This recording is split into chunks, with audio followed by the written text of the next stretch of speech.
Player 2 has joined the game.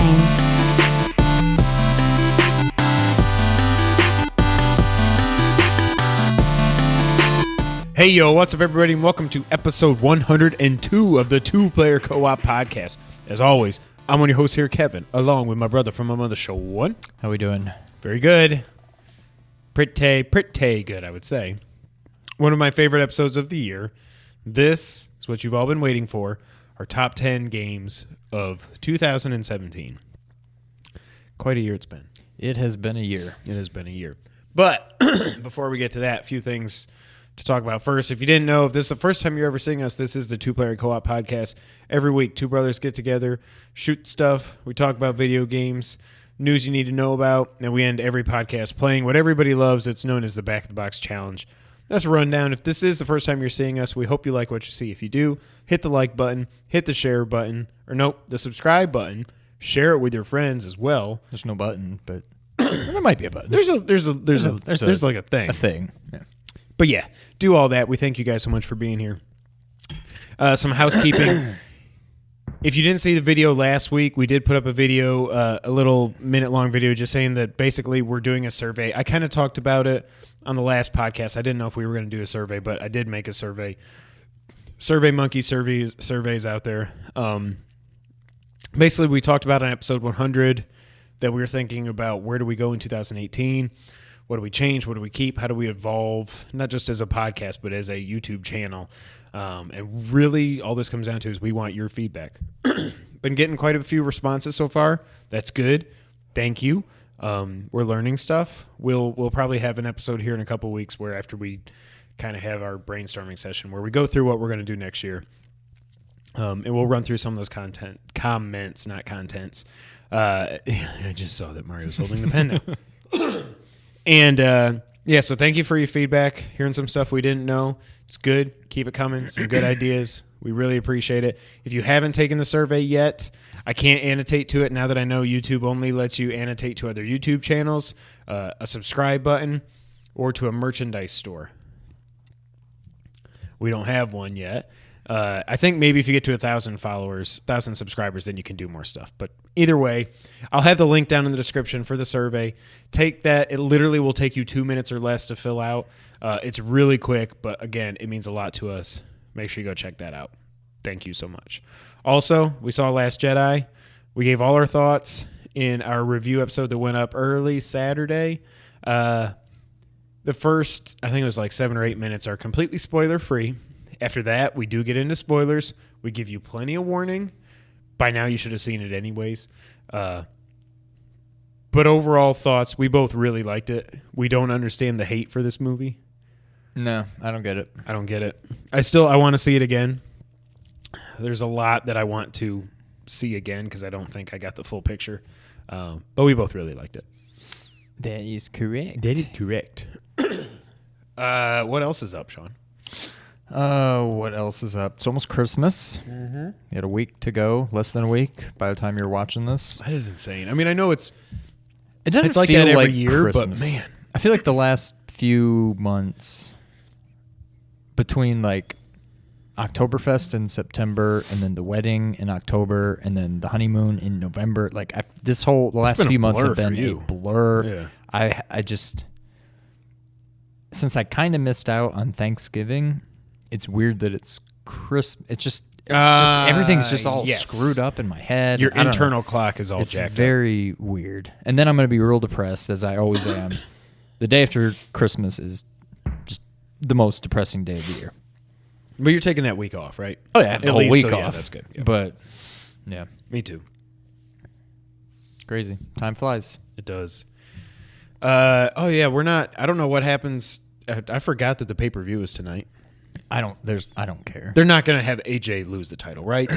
They can't. Now it's getting WrestleMania season. They can't put it back on Jinder. Jinder can't even win in India. Triple H beat him. There's no way he's getting the title back. He's not winning. So we'll see what happens with that.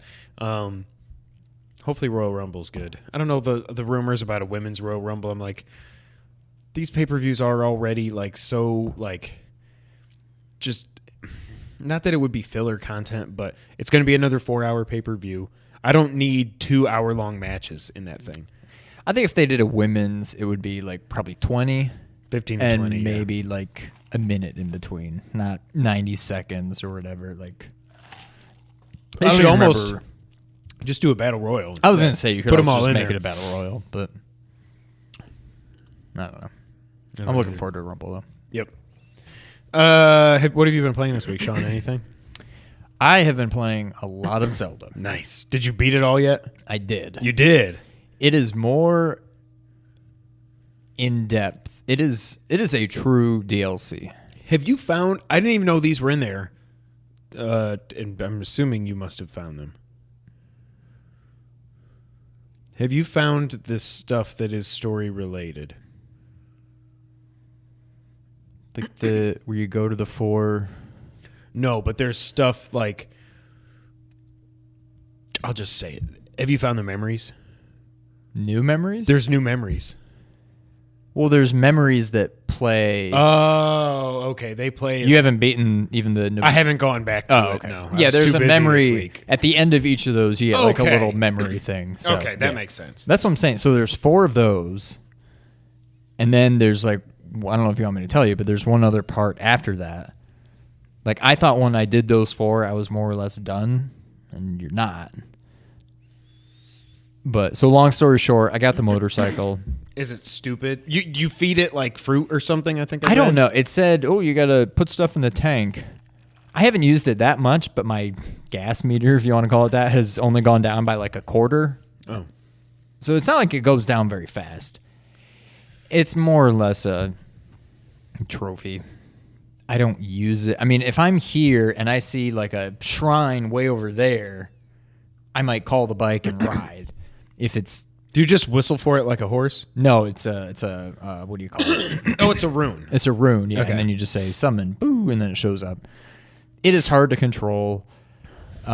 Just like riding a horse in every Zelda game is hard to control. Yeah, there's no need to ever really use it, but it's cool to have. It was more just getting it was fun. Like all the stuff. I don't even care that there's a bike waiting for me at the end. I wasn't doing it for the bike. It was just fun to do. Do it for the memes. So I went back and tried the middle trials Okay. from the first DLC.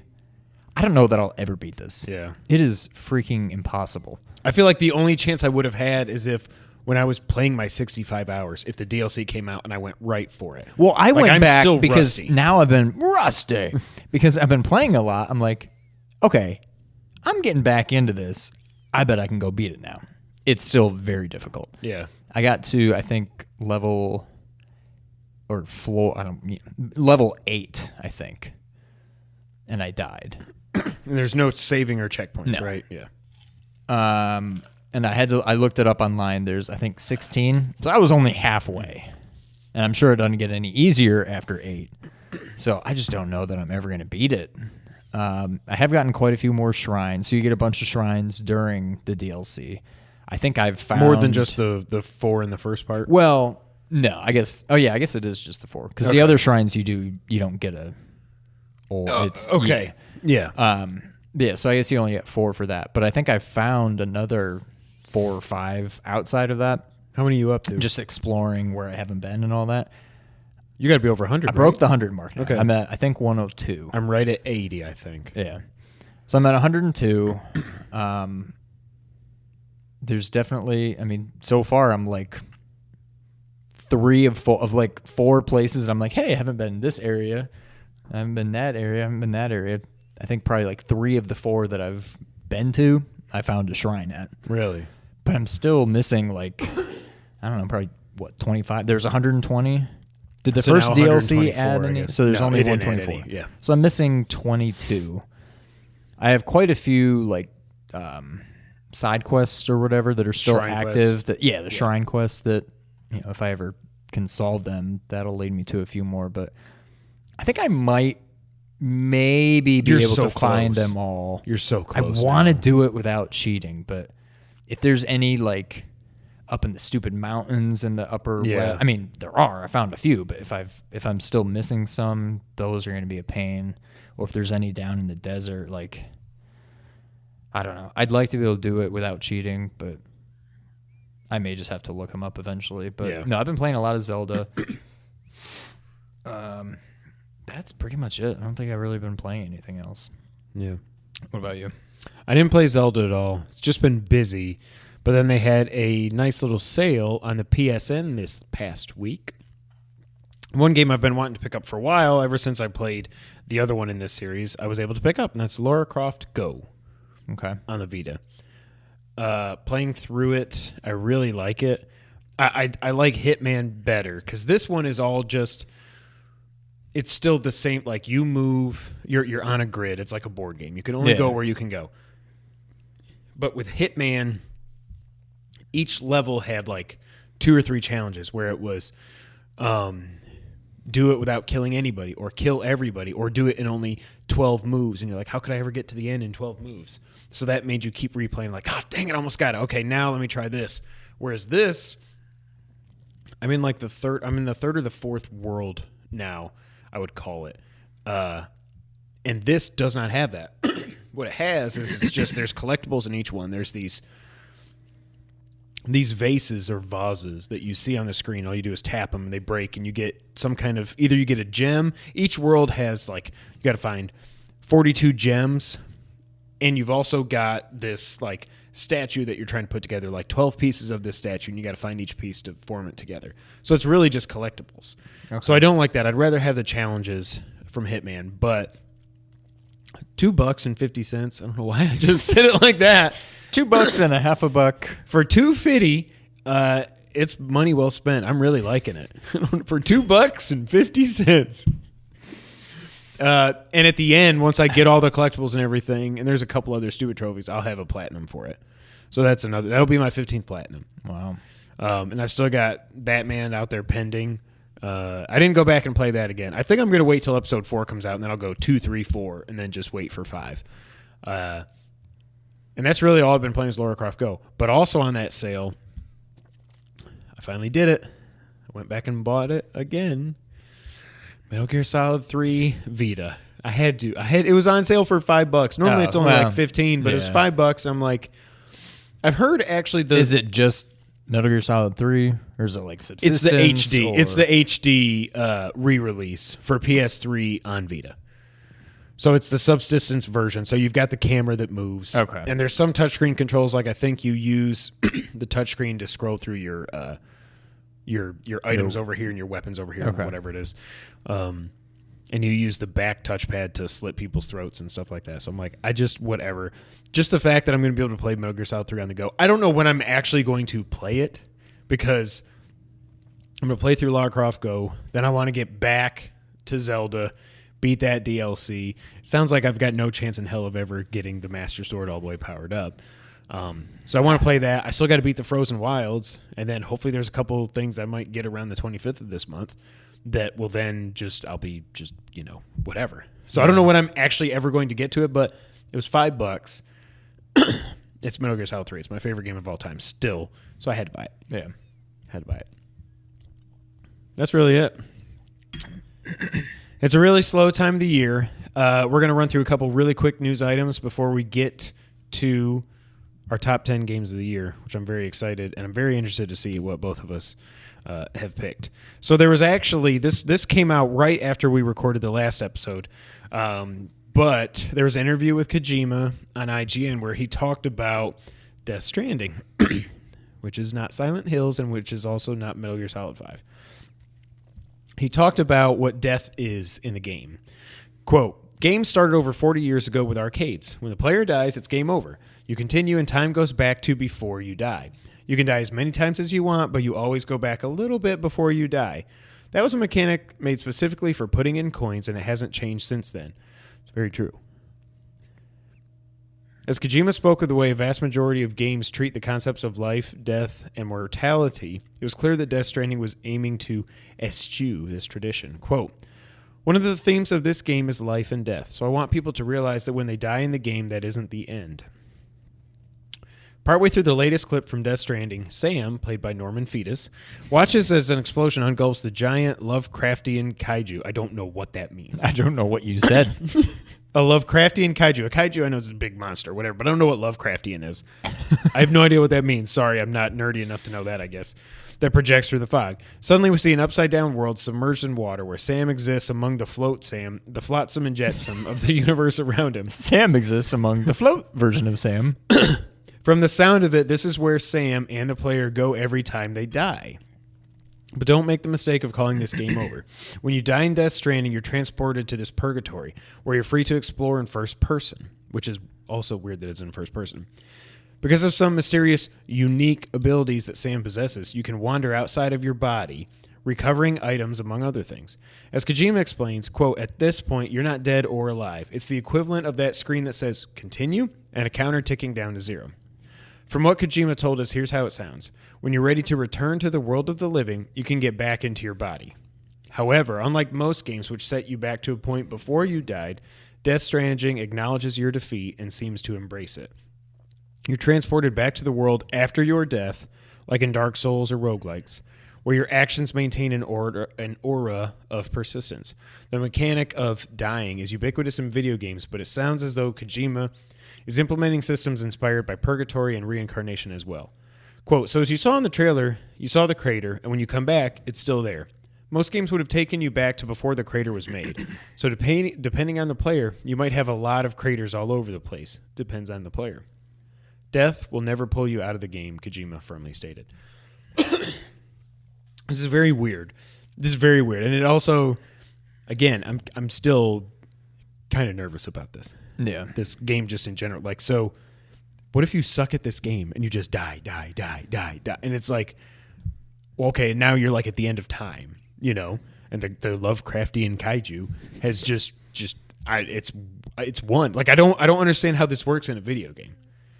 It's very odd. Yeah, I mean, it depends on if time, I guess, is truly... It'd be one thing if the game played out in more or less real time. Like, not really, but kind of like Majora's Mask, where there's like a timer, and it's basically saying, you need to beat this game by this time. And if you die, you don't go back to the time before you died. That clock is still ticking since the last time you died. If it's that kind of mechanic, then yeah, that could be interesting. But if... I mean, like Mario, who's to say, are you really going back to before you died, or are you going back to right when you died? I mean, it's all relevant. It's not relevant. It's all, I don't know what it is. It is, though. I don't know what it is, but I like what he's saying. It's true, though. It is so, I don't even know what it means, but it is so Kojima. It's so Kojima. You just know it when you hear it or see it. Yeah. It's Kojima gonna Kojima. The next thing he talked about is timefall. And in the most recent trailer, you might have noticed a mystical, unnerving rain that seems to have the ability to manipulate time. It makes plants grow and wilt the second a droplet hits them. It makes a human body age and deteriorate in a matter of seconds. That rain, which is not of this world, is called timefall.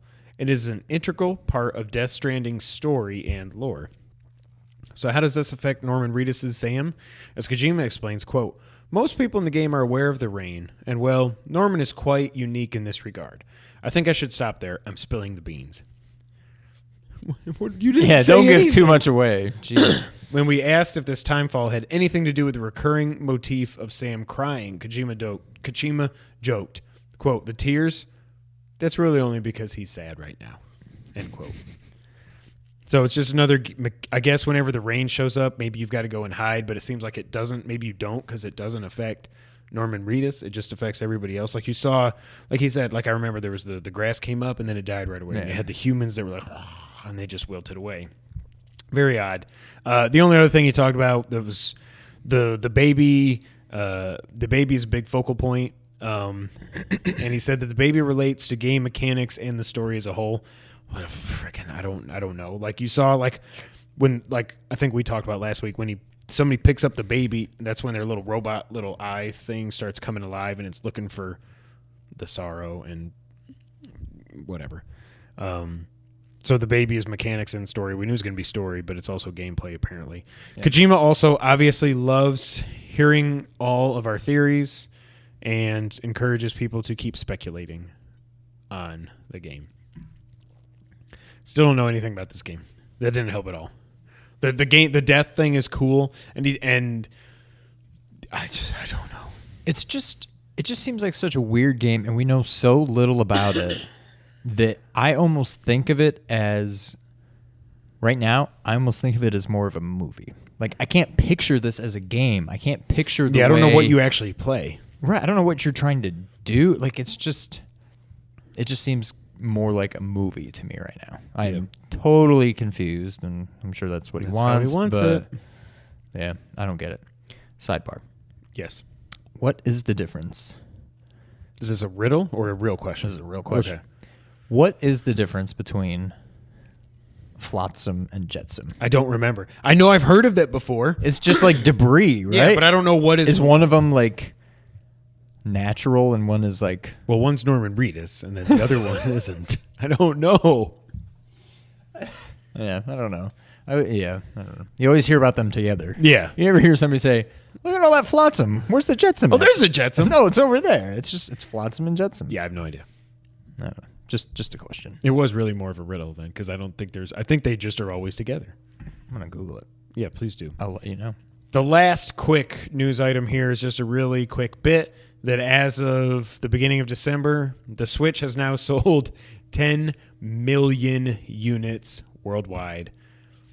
So we both said when they released their last figure of 6 million or whatever, we said, I think they'll hit 10 million by the end of the year. I was so ballsy as to say I think they'll hit 12, thus beating the lifetime Wii U sales. That's going to be a stretch because I would assume most people that are buying them for Christmas have bought them on or around Black Friday. So Right. they're not going to sell 2 million in 1 month. Yeah, it's not going to jump way up. But the fact that they have almost outsold the Wii U in 9 months is insane. I mean, it's impressive.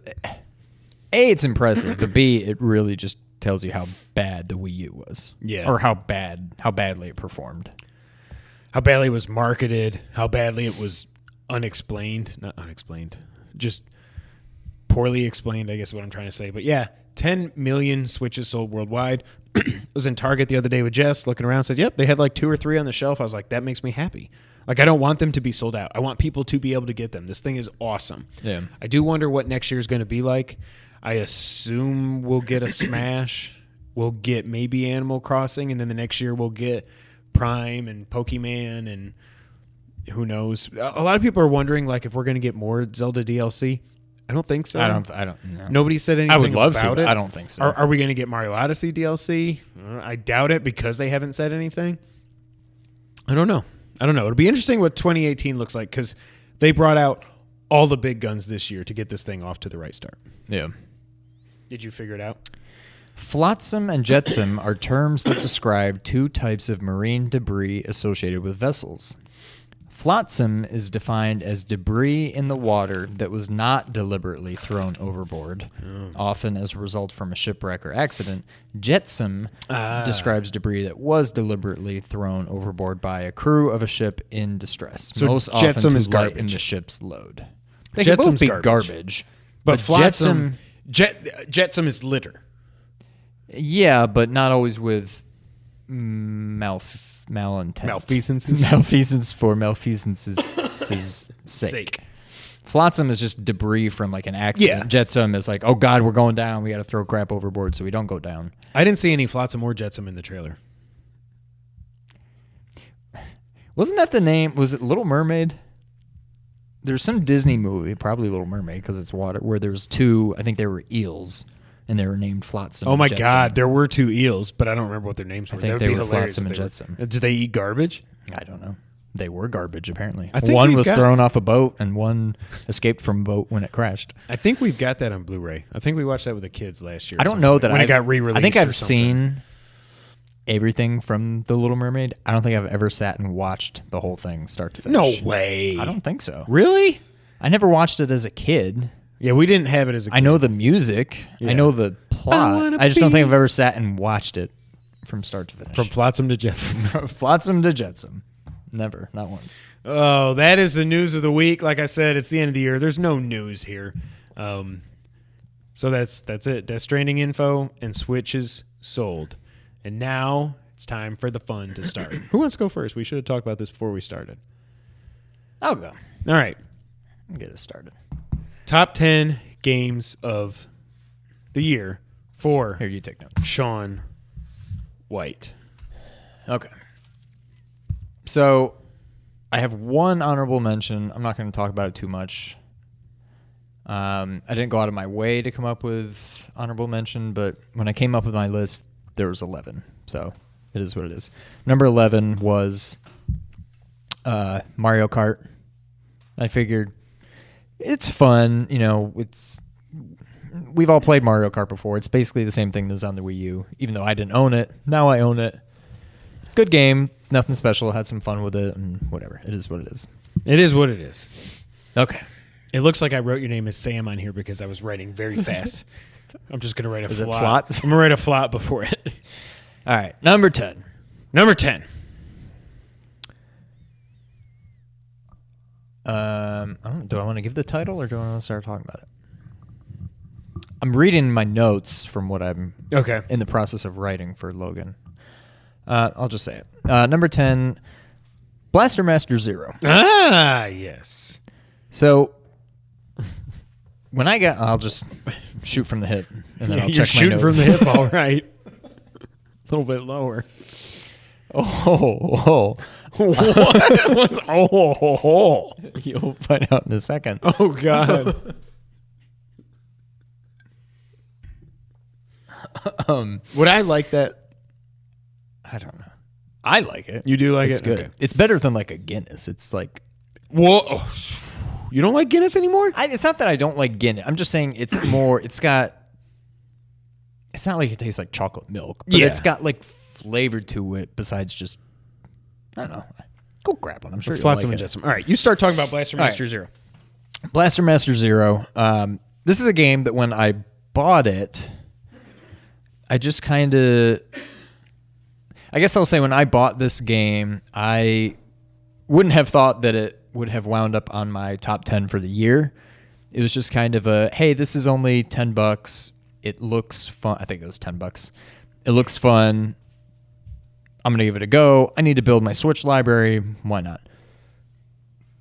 The other thing is, I don't know about you. I think this is more me, but maybe it was you too. When I think of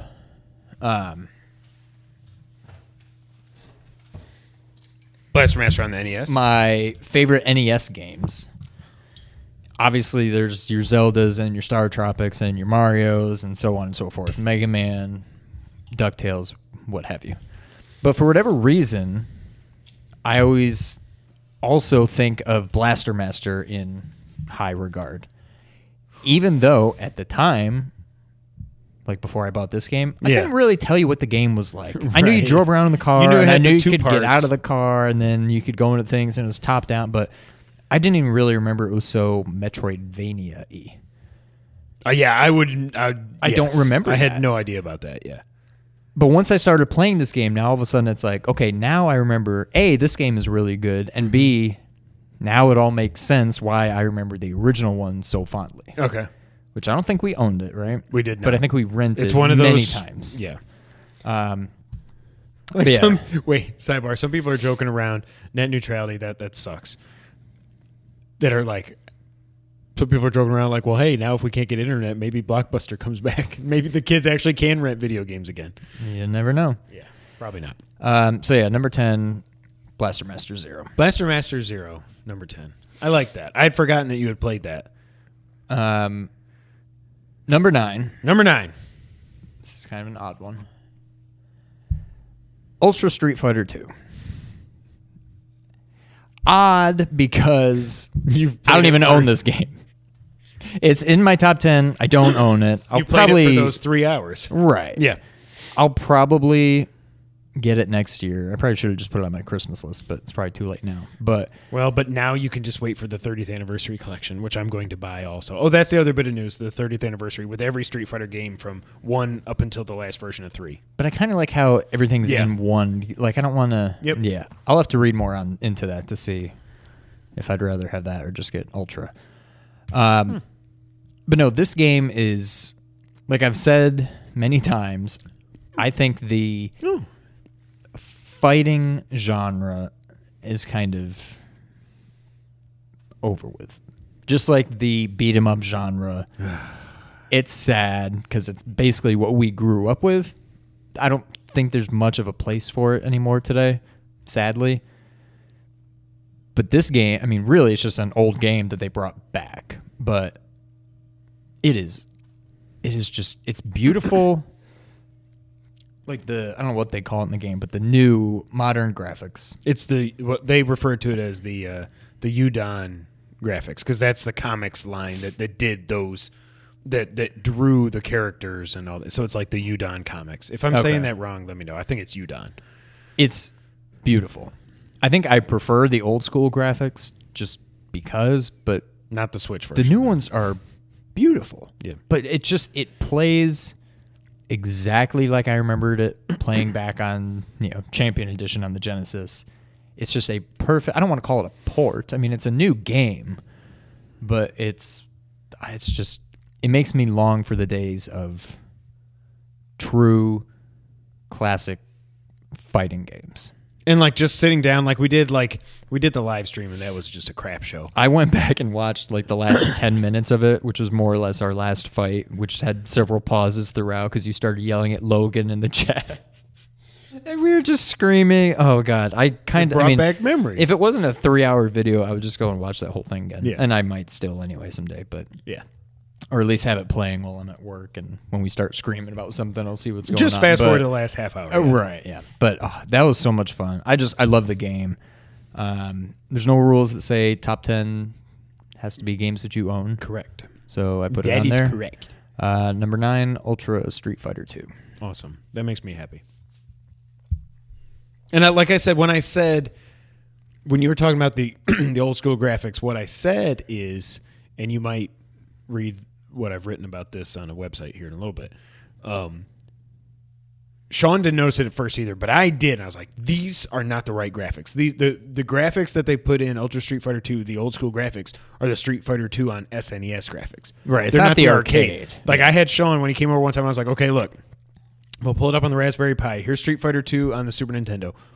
Looks good, right? Yeah. And then I pulled up Street Fighter 2, the arcade version. And it was like, we were both like, whoa. Yeah. Like it's not a dramatic difference, but it is a pretty big, when you actually go back to back, you see them, it's a pretty big difference. And the arcade is the style. It holds up today. Yeah. It's absolutely beautiful. Yep. Number 8.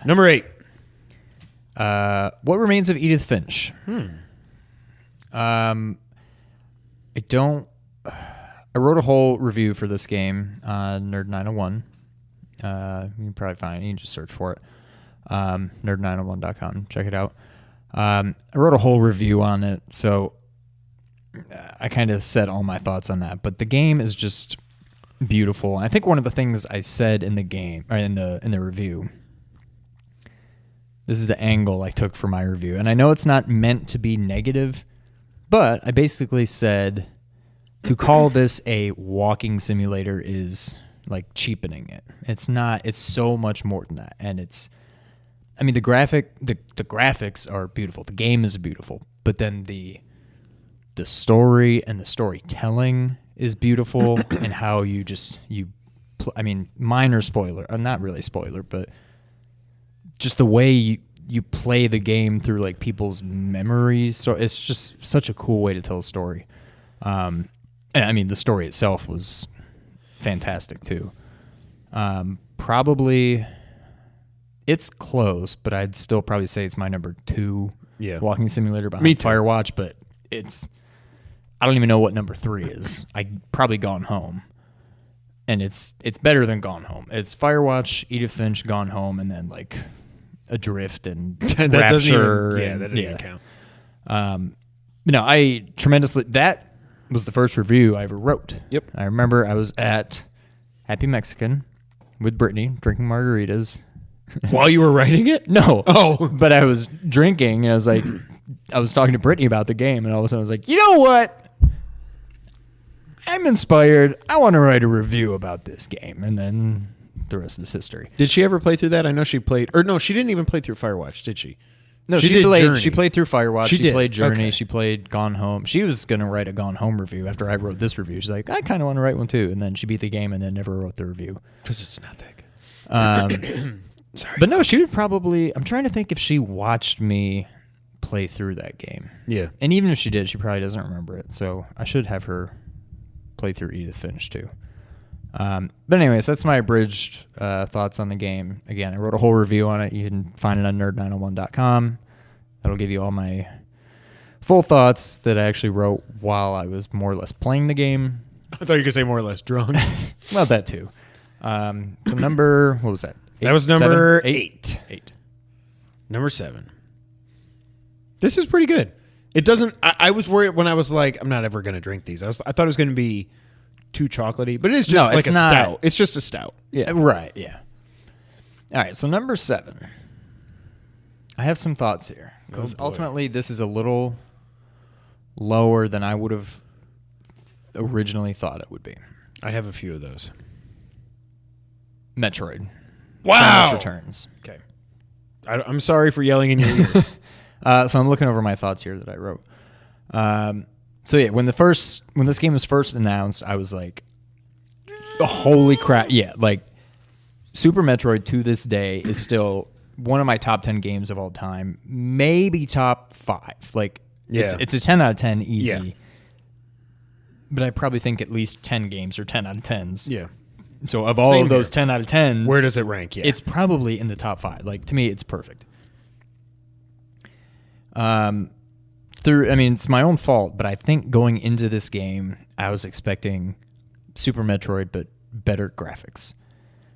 Because I'd never really played the original. Yeah. I mean, I knew what the did. gist was. I knew you had to capture the Metroids or whatever. Capture is but, BS. You obliterate. Yeah. Yeah. Capture their DNA. Yeah. But in the end, I mean, it's a great game. I enjoyed playing it, but it didn't quite seem. It was almost not Metroid-y enough for me, and I think that's because, I mean, it's what they had to work with. They were remaking a like almost 30-year-old game. They weren't making a new. It wasn't 2D a new Metroid. right, Yeah. which I wish they would. And so they were kind of pigeonholed into, well, here's the story we have to tell. We also can't venture too far off from the gameplay if we're still going to call this a remake or whatever you want to call it. It definitely got better as the game went on. But I feel like in the beginning, none of the power-ups for my gun or my abilities or whatever were like game-changing. Yeah, it would let me open this door that I couldn't open before or whatever. But it was just like I kept waiting for the game to get going, and all the Metroid fights were, at least in the beginning, were kind of repetitive. I'm like, I gotta fight this guy again and whatever. And then towards the end, once you get the space jump and the screw attack and the phaser beam, whatever lets you shoot through walls and all that. The purple, then it started really getting death. going, and you start fighting the different Metroids plus a handful of different bosses. And the final boss was awesome. The game finally, not a pun here, but it started rolling towards the end, and it now is starting to feel like Metroid. And I think I even said when we were talking about it, when you get through world, I don't know what they call it, level, world, section, area 8, I think, or 9, and all of a sudden you're like, oh, look at that, it connects And it back to the goes all the way beginning. back I'm like, up, just that alone was like, thank you. Something about that made me so happy to where it made it slightly less linear. Yeah. Now that it's like, it's time is a flat circle. It's all one big loop instead of just a line to the end. Right. That you can warp back through or whatever. So I really enjoyed the game. It was a lot of fun.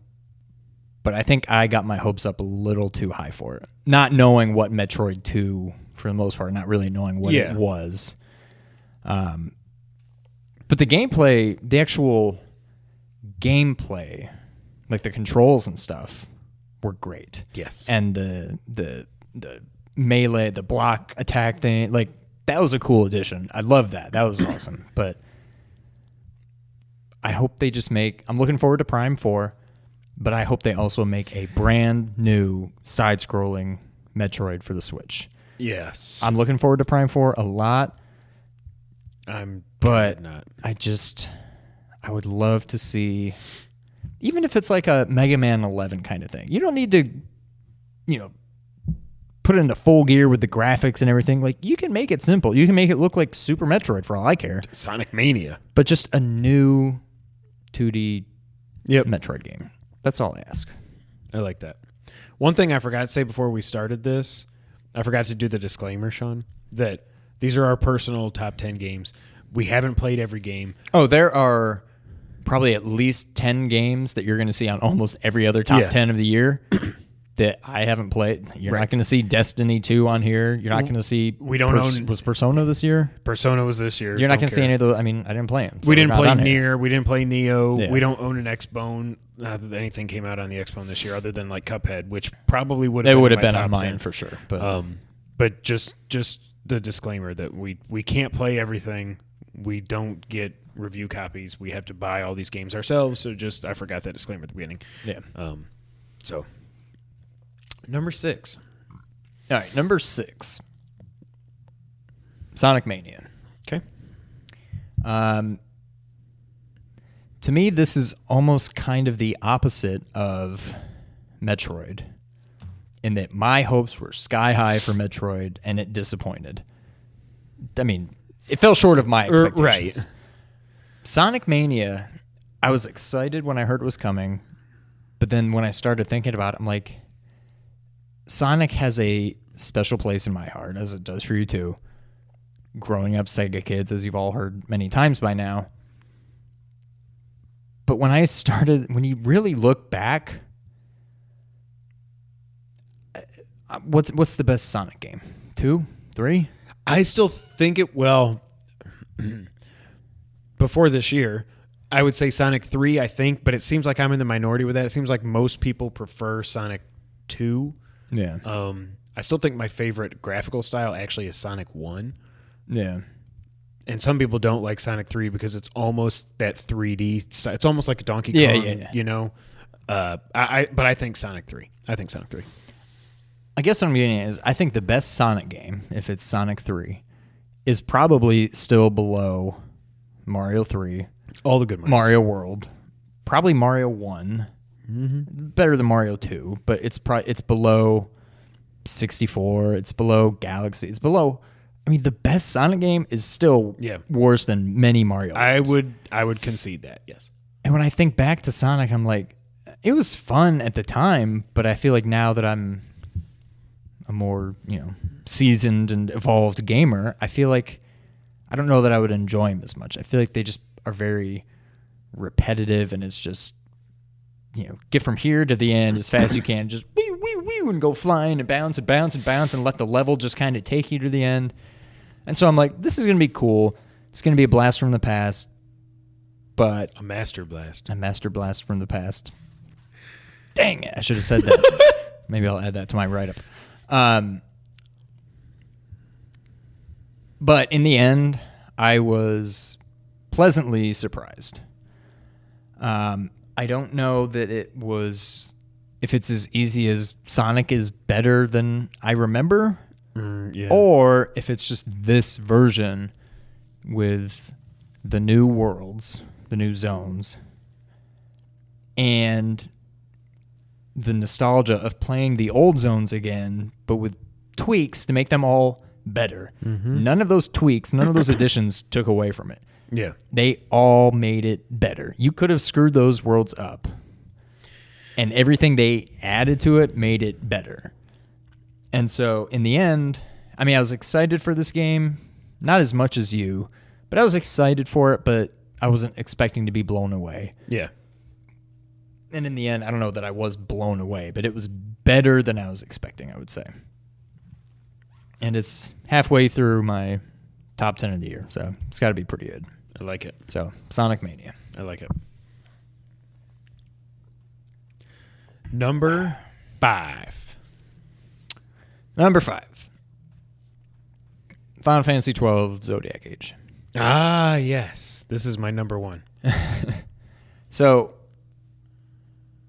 I am a big fan of Final Fantasy 12, and I'm seeing, I don't know if it's a bandwagon kind of thing or what, but I've like always loved revisionist that history yes, from everybody but else. Yeah. Ever since this game came out, or ever since it was announced even, I see a lot of people like, yeah, I love that game. That's one of the best ones. Da, da, da. For the most part, you hear like BS, where were you? 10, 9, or 7 are usually people's favorites.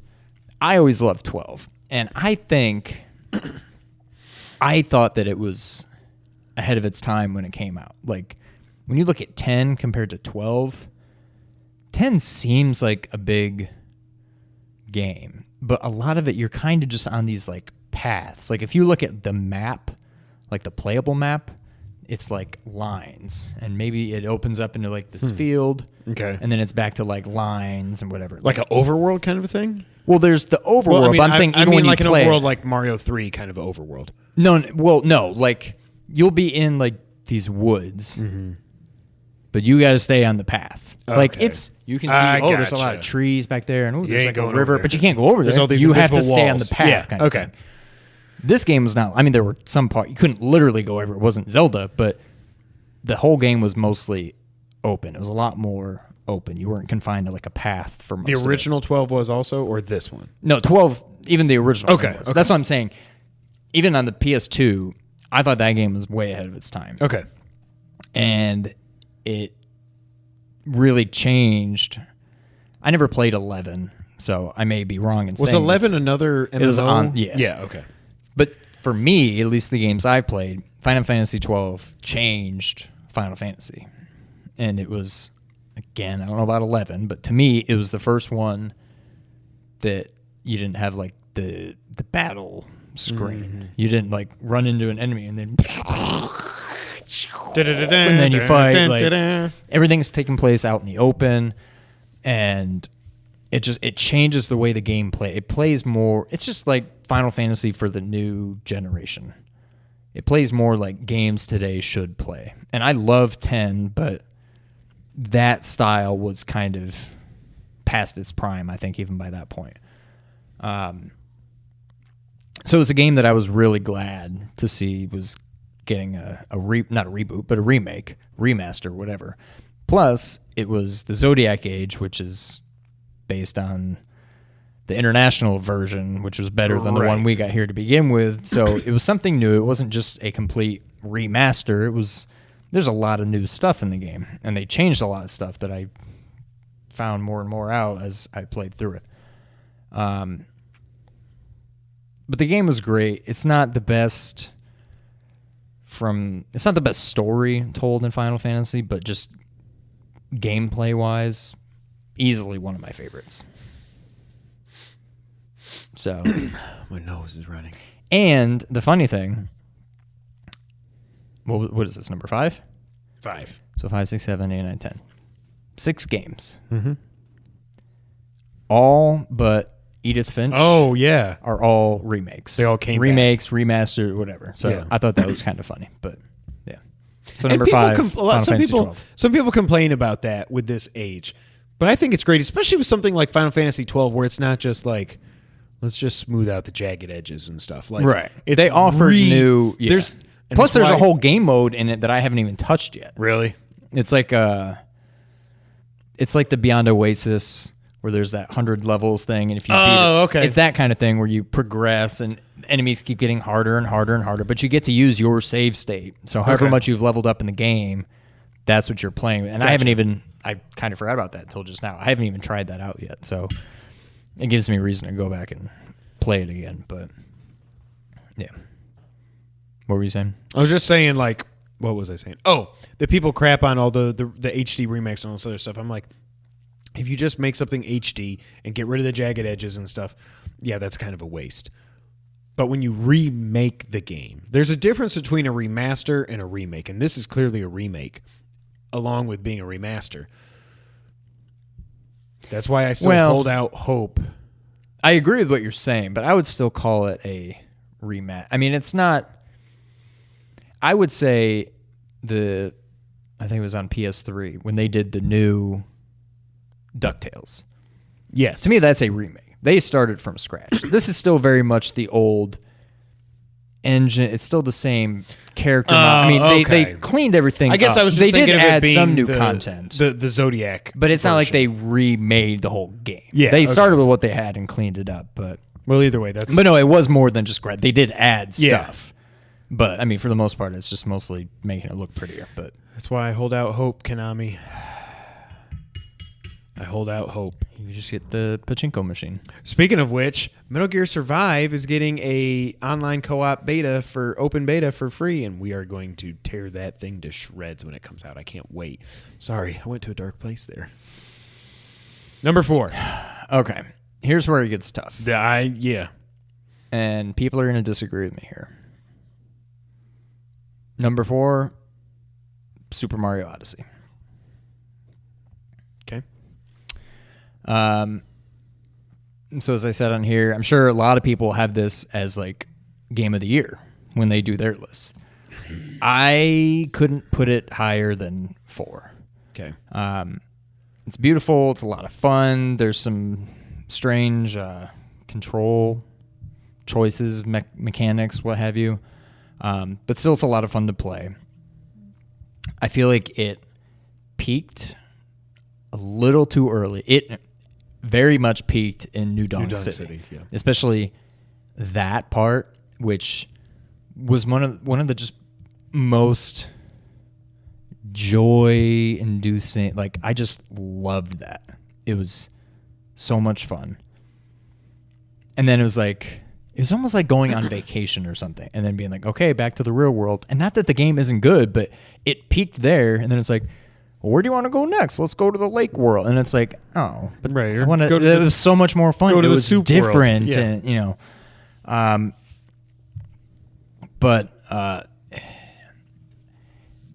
I haven't even played the game, and again, I've been very busy the last couple months. But I don't think I've played it since maybe a couple weeks after it came out. So it's probably been about a month now since I've played it. Yeah.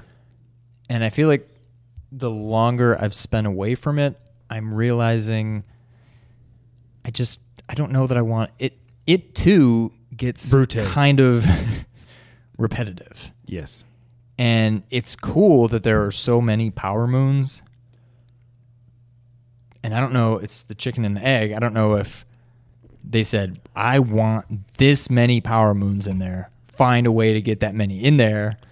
Or if they just said, well, just put a bunch in there and we end up with what we end up with. But in Mario 64, I go back to that because I played that game a lot. I owned the first Galaxy, but not 2. And I didn't even really play it that much. But whenever you got a star in 64, it was an accomplishment. This game, it's almost like you're finding Korok seeds. Like you just be like, hey, there's a power moon. Yay. Or whatever the song is. You just see like a little mound of dirt, and there's like the colors are there. You're like, Right. Okay, there's a moon. Jump on it. Okay, Stop it. I got to move. That And was it's like, hooray. right. It just, when I first started playing the game, I'm like, I want to get every single moon. Yeah. But now I'm just like, it's not, I feel like it would be torture almost. Like I enjoy playing the game, but trying to find all of them when you have that many, it no longer feels special when you find one, I guess. And so it's almost like finding the Korok seeds in Zelda. And as I was playing Zelda recently, yeah, there's some where you just see a rock that looks out of place and you pick it up and you find a Korok seed. But then there's or whatever but they there's say. some where I like stepped on this thing and all of a sudden you could hear this tick, tick, tick, And you're like, tick. I'm like, oh, what's wait, going on? What's going I gotta on? hang glide I over look up, there. Oh, and- yeah. there's like a circle at the top of the waterfall. I got to put my Zora gear on and swim and go up the Yeah. waterfall and swing, fly through it. And then I get a Korok seed. Yep. I'm like, I don't care about the Korok seed, but that was at least It's something fun. to do. Yeah. Right.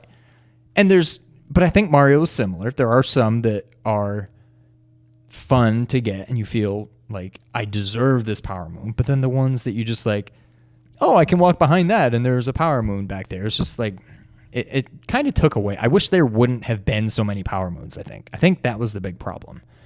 Again, I really love the game, and in other years, it probably could have been my game of the year, but I couldn't put it any higher than 4. I know what you have left on your list, and I understand. No spoiler alerts for my list, but I know. That being said, number 3,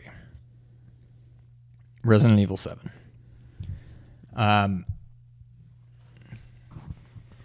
Now, maybe this will change because I haven't played the game in probably 10 months. 9 months. Probably 10 months. 9 or 10 months. I feel like I beat it within a week of it coming out. Like I just couldn't put it Right. down. Yeah. But like I want to go back and play through that game again. The DLC's out. I completely forgot about that. I was like, Yeah, oh, there's crap, that too. that's another thing. Again, like with Metal Gear Solid 3. When am I ever going to play that? I don't know. But like I want to go back and play that game versus like Mario. I'm sure it's not like I'll never play Mario again, but I just have no desire to get back into that game right now. And maybe with time I will. Maybe, Resident Evil has had more time for me to stay away from it to where now I'm like, okay, I want to get back in. Yeah. But even not long after I beat it, I said, I want to beat this game again. I want to do it on easy because I don't want to be so stressed out and running out of ammo. Well, I just want to enjoy it. But and it's also not so daunting like a Mario with all these different kingdoms and all these moons, or Zelda Right. that's 70 hours, or Horizon that took me 45 hours to platinum it, Yeah. Exactly, yeah. And as we've discussed on here, the last, I don't know, maybe 25% of the game, it goes downhill a little bit. It's still fun, but it's not. But that game starts out just so crazy. I mean, the opening is more or less what you played in the demo. Yeah. But then once you're in like the actual house and you're running away from Jack, and my heart was racing. Like in my mind, I was being chased by this guy. Like it messed with me bad. Yep. And like, so the first 75% of the game is unbelievable. Well, the first 75% is really, really good. The first like 33% is unbelievable. It is unlike ridiculous. anything I have ever played before.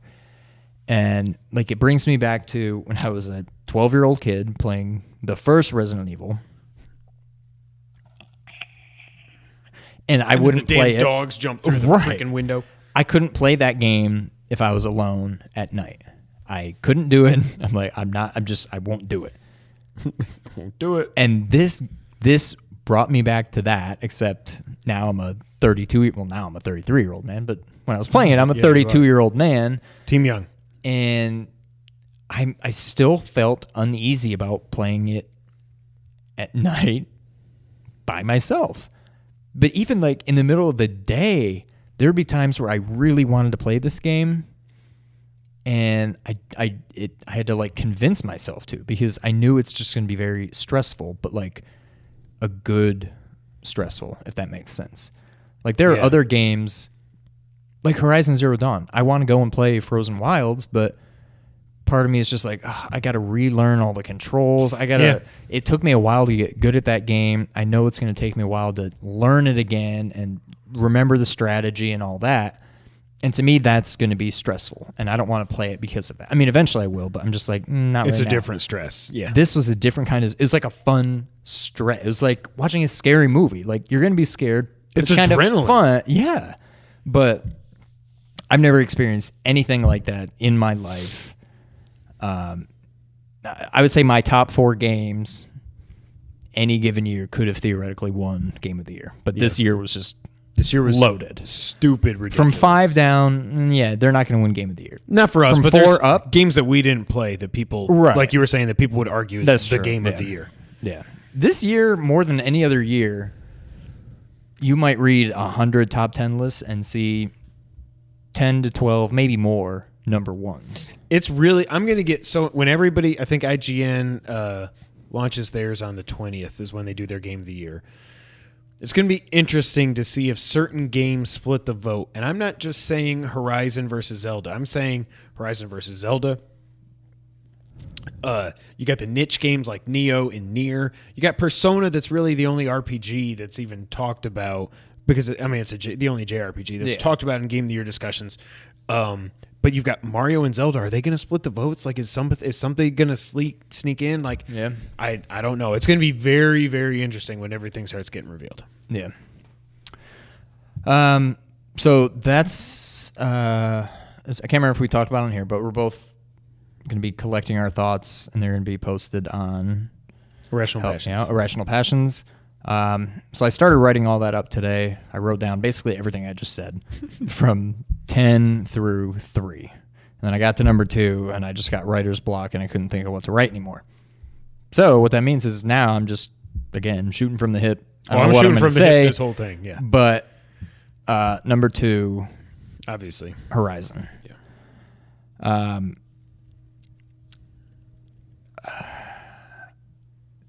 Again, like I've said for the last 2 games, any other year this could have been game of the year. I think if Zelda came out like 3 or 6 months later than it did, and I got to play through this game before playing Zelda, I think I would have liked it even more. Maybe not more than Zelda, but even more than I already do. Yeah. But that climbing mechanic, like that, just we'll talk about Zelda possibly in a little bit. But God, I wish if that was in Horizon, it would be very, very close. But the game is beautiful. It is fun. It is the story is fantastic. It's got, it's an action game, but with RPG elements and stealth elements. Like it's got everything. This game is fantastic. I'll say it, it's got a better story. Not that I'm breaking new ground here. It's a better story than Zelda. Yes. Zelda, Ernie will agree with us here. The story never changes. There's really no story in Zelda. That's not why people play it, but there's really no story. This had a fantastic story, and up until the end, I didn't really know. I mean, I gradually started piecing it together, but it was just, the story was great. The controls, once I really finally got the hang of it, were fantastic. It was the right level of, like, the easy enemies you can just kill with no problem. The medium enemies, if you play it right, you can probably kill them with no problem. If you can sneak up on them right, if you can approach it the right way. And then you have the daunting enemies that you really need to plan out, and you're going to be in for a fight. But then on top of that, you have people that you're fighting too, which you have a totally different game plan for. Like, there's a lot going on, but plus I feel like I barely scratched the surface. Yeah. I did a lot of melee. I know when Logan was here and he saw me playing, he's like, wow, you do a lot more melee than I do. Yeah. But I gradually, once I got a better bow, I started using the bow more, but I never really used the traps. I didn't use the sling. There's a couple other things. I literally I didn't even buy. So I feel like, I know I've barely scratched the surface because I haven't even done most of the side quests and stuff. And I don't know that I ever will. I'll play the game again. Yeah. But it's not like I have any delusions that I'll ever get through all the side quests. But I do want to go back and play it. I do want to go and play Frozen Wilds. Wait till you see some of those enemies. Oh, I'm sure. Holy crap. Well, that's the thing. Like, even once I finally learned how to play the game, then it was like, okay, well, how do I fight a Thunderjaw or whatever? And it's like, I eventually figured that out. But so now it's like there's enemies even tougher than that. So now I need to relearn the game in general, plus kind of relearn the strategy. They're tougher. Yeah. It's stressful to think about, and that's really the only reason I haven't gotten it yet. The good thing is that I will say it kind of ramps you back up to that. It's not like you just jump in and then all of a sudden you've got these new enemies just right there. Right. There's a smaller enemy that you fight pretty early on. It's kind of like the Ravagers. But it's doable. Then when you get to the big one, like you get to the end of this one part of your main quest and you see this thing for the first time, and I'm like, I'm just gonna hide. I need to, like, I'm like crawling around. I'm like, I don't know where to go with this thing. Like, I don't know how to. This thing is just intimidating. Doesn't even begin to describe it. Right. Yeah. And so that brings us to number 1. Obviously. Bum, bum, ba-da-da-da-da. Breath of the Wild. I don't know that it was ever really in any kind of doubt. As soon as I started playing this game, I'm like, game of the year, done. Then once I started playing Horizon, I was like, well, crap. There's some competition here. But now that I've gone back to Zelda, it's clear. Zelda is my game of the year. Especially now that, like, the first DLC, it's like I wasn't even really playing the game anymore. I was just doing this little side thing, and it was not the real game. The second DLC is more like you the actually actual got stuff to do. Game. Yeah. Right. And now that I've gotten my feet wet, I'm like, okay, I remember how to play this game now. I've gone back and just started playing the actual game again, not just the DLC content. The DLC, the DL content. Downloadable content.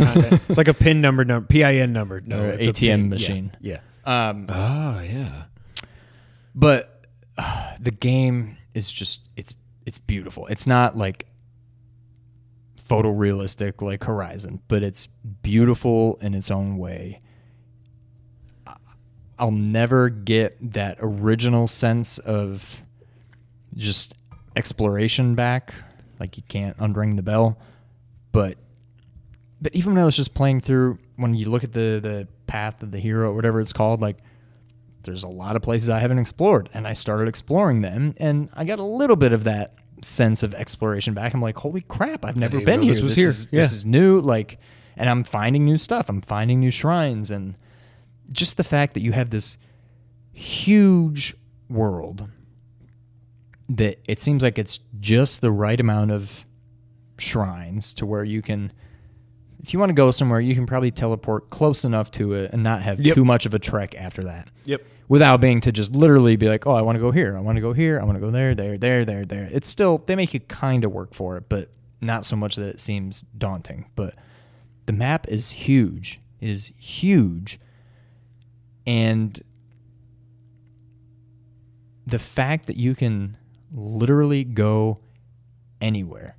Like, if you see it, you can probably get there on the map. It's just, it's unreal. Like, I could play that game, and people have, for like 200 hours, and there's still places you probably haven't seen. Oh, yeah. Well, you've probably seen it. Maybe you haven't set foot on it, but you've probably seen just about everything by then. But there's, so in kind of the top center of the map, just to the right of all the mountains, there's that snowfield area. Mm-hmm. It's a pretty big area on the map.